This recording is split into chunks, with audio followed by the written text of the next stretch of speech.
बड़ी बढ़िया लाइन बा कि जवन मजा राम के भजनिया तवन सारी दुनिया में नहीं।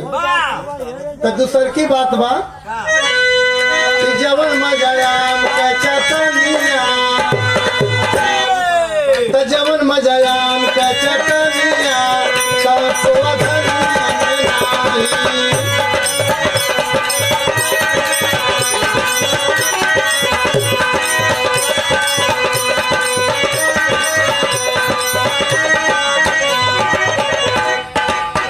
कहना है कि बदली गई न दुनिया, अरे बदली गई न दुनिया की,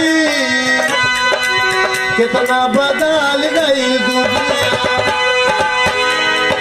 गिनल शरीफ कातिल